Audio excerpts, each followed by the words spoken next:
Big up, salut les abonnés. Donc, aujourd'hui, je fais cette vidéo pour parler de l'islam. Euh, donc, face,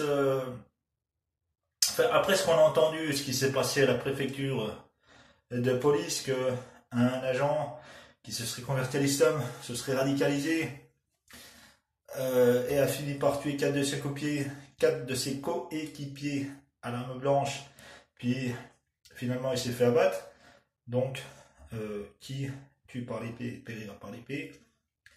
Donc là, et après les vidéos que je vois en ce moment sur YouTube, où des imams disent, bah maintenant, faites attention, si vous laissez pousser la barbe, si vous venez trop souvent à la mosquée, vous êtes trop dans votre ramadan, vous avez une marque là, vous voulez trop être rigoriste, donc vous serez considéré comme radicalisé et donc potentiellement dangereux pour la société et vous risquez de vous retrouver avec une fiche S. Donc ça veut dire aide sur écoute, vous pouvez être astreint à domicile, il peut vous bloquer pour les déplacements, et puis sous surveillance dans vos déplacements, etc., vos comptes bancaires, la totale. Euh, Aussi la polémique autour du voile, puisqu'il y a eu l'assemblée d'un qui ne tolérait pas une sœur musulmane voilée dans une assemblée. Donc voilà, des choses comme ça qui viennent après. Donc moi, ayant lu plusieurs fois le Coran, ayant lu l'Ancien Testament, ayant lu les livres de Mormon, ayant lu le Nouveau Testament, donc quand je vois des choses qui se passent comme ça, je suis choqué, traumatisé à vie. C'est absolument contraire à la religion. Ces gens-là qui ont commis ces actes, euh, c'est des criminels, c'est des détraqués mentaux, c'est des assassins. Donc, alors, la religion, c'est fait pour unifier les cœurs, c'est fait pour rassembler, pour qu'on soit comme des frères et des sœurs. Aimez-vous les uns les autres. Il nous est recommandé, faites le bien et évitez le mal. Concurrencez-vous dans les bonnes œuvres, dans les bonnes actions. Ne semez pas le trouble et la corruption sur terre. Vous êtes tous rassemblés, un Dieu pour tous, unique. Voilà ce que c'est la religion. Dieu a rendu la vie sacrée, que tu sois croyant ou pas croyant, de toute créature vivante, il a rendu la vie sacrée. Celui qui tue un être humain non coupable de meurtre ou de corruption sur la terre, c'est-à-dire qu'il n'a pas mérité la mort, de se faire assassiner. Donc, c'est comme si tu avais tué l'humanité tout entière. Donc, Dieu nous laisse le libre arbitre, c'est-à-dire qu'il nous laisse le choix de choisir de croire ou de ne pas croire, de faire le bien ou de faire le mal. On est tous soumis à la tentation. Donc, on a ce qu'on appelle le libre arbitre. Mais il ne nous recommande pas de tuer, de massacrer les gens parce qu'ils ne sont pas croyants, ni de forcer les gens à devenir croyants, car il dit c'est Dieu qui guide qui veut et il égare qui veut. Ça veut dire que quelqu'un aujourd'hui n'est pas croyant, demain, si Dieu le veut, peut-être qu'il sera croyant, un des plus fidèles croyants assidus dans sa religion. Celui qui était aujourd'hui croyant, assidu dans sa pratique religieuse, demain peut devenir mécréant, c'est-à-dire un non-croyant. et qui se livrent à commettre toutes sortes de péchés. Donc, euh, voilà, quand la religion, quelle qu'elle soit, on va parler de l'islam en particulier, appelle donc au rassemblement, à la tolérance et à ne pas faire de différence entre... Il n'y a pas de racisme, que tu sois... C'est une religion pour tous, universelle, une miséricorde pour les mondes. Donc, donc que tu sois chinois, que tu sois arabe, que tu sois black, tout ça, il n'y a pas de différence. Nous sommes égaux comme les dents d'un peigne.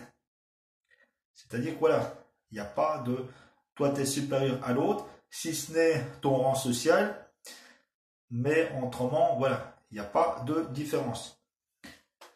Et donc voilà, c'est aussi on a droit de se défendre en cas d'agression, la légitime défense en proportion du dommage causé, c'est-à-dire d'égal à égal. Donc ça n'appelle pas donc à commettre des actes comme, comme on peut voir il y a eu au Bataclan, qui s'est passé à Paris quand il tirait sur la foule, comme il y a eu, que ce soit des attentats, que ce soit des meurtres à l'arme blanche. Donc ça, c'est proscrit. C'est,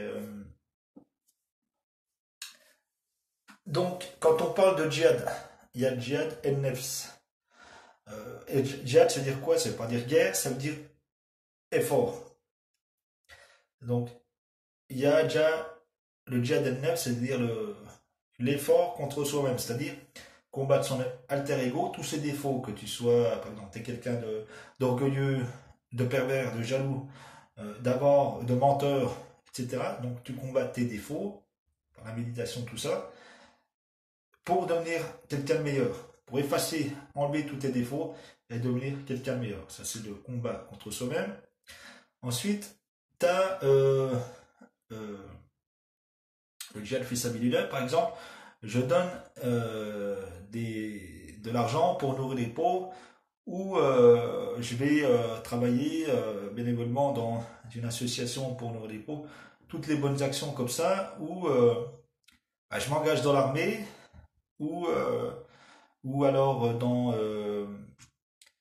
chez les pompiers, ce que tu voudras. Donc je vais me sacrifier pour les autres, pour mon pays, pour sauver des vies, etc., etc. Donc là, je vais faire un effort pour la cause de Dieu, en, euh, euh, donc en allant me sacrifier de ma personne, mais dans un but de bienfaisance, de défendre son pays quand il est attaqué, ou d'aller défendre un autre pays où il y a des opprimés, tout ça, qui sont attaqués, ou tu as dans des causes humanitaires, ou par exemple, tu as une maison qui est en feu, ou une voiture qui brûle, tu as des occupants, donc toi, tu vas te sacrifier pour... Ou quelqu'un qui se fait agresser, une femme qui se fait agresser, tu vas essayer de la défendre, et c'est toi qui te fais tuer à sa place, donc tu as fait un djihad. Donc c'est ça, la signification, c'est pas d'aller poser des bombes, d'aller tirer dans la foule ou de tuer des gens gratuitement. Ça, c'est criminel.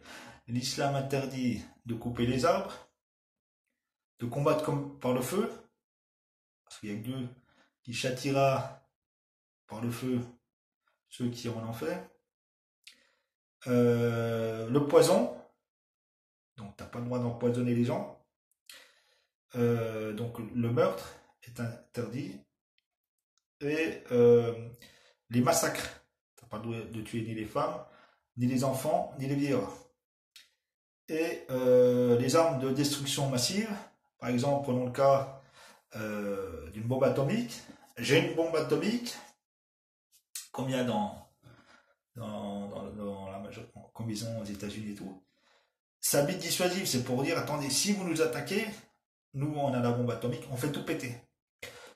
Donc ça va dissuader l'autre, ils vont se dire oh c'est bon, ok, tranquille. Donc voilà, c'est un but dissuasif. Donc voilà ce qu'il faut comprendre de la religion.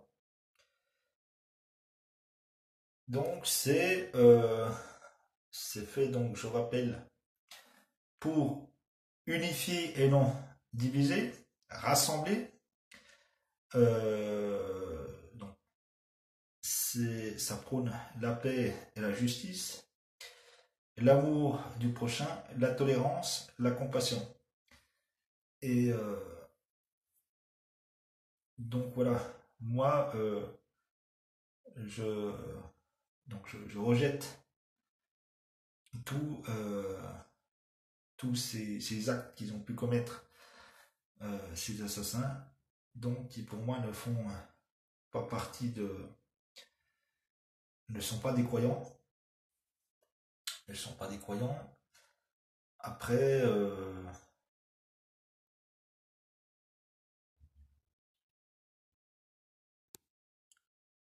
voilà mon point de vue euh, pour en parler sur ce que je vois et ce que j'entends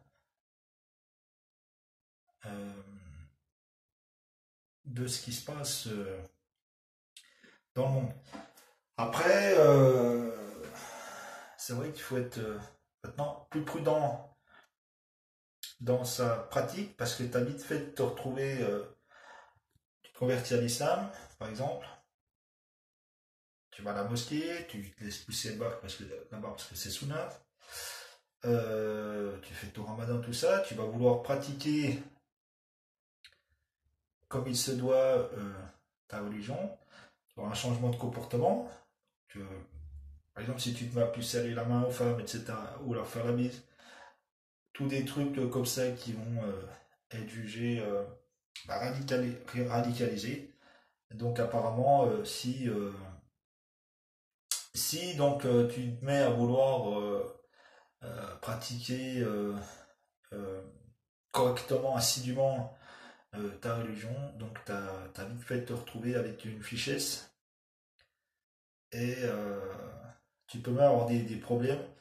Euh, Par exemple, s'ils interrogent tes proches en disant ouais, ben, il s'est converti à l'islam, il se met à faire la prière à la mosquée, il mange halal, etc., etc. On a trouvé un changement de. On ne le reconnaît plus, il n'est plus comme avant. Il y a vraiment un changement de comportement, c'est plus le même. Euh, oui, c'est vrai, parce que le mode de vie change, les coutumes, les usages. Donc tu adoptes un autre mode de vie, donc tu changes du jour au lendemain. Et là, voilà, bah, tiens, il est plus comment, qu'est-ce qui arrive? Et là, bah, tu peux te retrouver, donc, s'ils te jugent radicalisé, ah bah, tu peux te faire expulser de ta ville, de ton, de chez ta famille, avec même des interdictions de prendre contact avec eux, tout ça, parce que ils vont dire il fait du prosélytisme, etc., etc. Donc, ça peut être amené, ils peuvent être amenés à te faire des problèmes de ce côté-là. Euh, donc voilà, soyez, donc faut être plus modéré dans sa pratique. Donc apparemment, de nos jours, donc pas aller trop à la mosquée, faire son ramadan discrètement, ne pas se laisser pousser une barbe euh, trop, euh, trop volumineuse, etc., etc. Pas se trimballer en là-bas, tous des trucs comme ça qui pourraient faire un amalgame. Après, pour la question du voile, moi qui ne me choque absolument pas, euh, que je trouve ça plutôt joli. Je vois des sœurs, machallah, j'en ai croisé hier, des sœurs, machallah, des beaux voiles en soie et tout, bien habillés et tout. Donc c'est joli, c'est plaisant à regarder. c'est vrai, bon, la burqa, pour parler de la burqa, c'est vrai, bon, quand tu vois plus le visage, tout ça, euh, bon, je me dis, c'est peut-être un petit peu poussé un peu trop loin. Après, si pour moi, mon point de vue sur la burqa, c'est ça se portait peut-être dans le désert à cause du vent, des tempêtes de sable, et qu'au temps du prophète Mohammed, sallallahu alayhi wa sallam, elle se voilait euh, intégralement pour ne pas que, comme c'était les femmes du prophète, que les autres hommes aient des fantasmes sur elle. Donc, donc le, le voile, c'est une question de pudeur, d'être habillé pas d'une façon pour une sœur croyante, pratiquante, de ne pas être habillée comme une libertine, qui va monter ses atouts de sa féminité. euh, donc là, en tant que croyante pratiquante, voilà, elle doit garder sa pudeur et sa chasteté. Donc je ne vois pas en quoi ça dérange euh, un voile, et de sorte qu'elle soit habillée de façon à ne pas dévoiler ses atouts, la féminité. Pour moi, je ne trouve pas ça absolument choquant, bien au contraire. Donc voilà ce que je pense par rapport à tout ça. Donc apparemment, je voyais encore une vidéo où il parlait de nombreux courants, euh, de nombreux courants dans l'islam, comme dans un petit peu tous les autres religions, même les partis politiques, d'où certains appellent à la haine des autres et à la violence. Euh, Prenons le cas des Gilets jaunes. Le parti en général veut faire sa manifestation pacifiquement. Et on voit débouler des autres, des casseurs, eux qui veulent la violence. Ils brûlent tout, ils cassent tout. Donc on a dans à la base qui est des mouvements qui prônent la paix pacifiquement, on voit arriver d'autres qui veulent imposer les choses par la force et par la violence. Et ça, on retrouve ça partout. On retrouve ça, on en a retrouvé dans toutes les religions. On en retrouve dans des partis politiques. Euh, on en retrouve les néonazistes. On en retrouve le Front National qui veut faire expulser les immigrés. Enfin, dans tout, l'extrême droite, l'extrême gauche, tout ce qui part dans l'extrême, voilà, appelle à la violence et à la haine des autres. Que à la base, comme je vous le dis, c'est un mouvement pacifique qui appelle au rassemblement, à la tolérance, à la compassion, à la paix, à l'amour du prochain et à la justice. Donc voilà. Donc, ce que j'avais dit à ce jour-là. Sur ce, salam alaikum.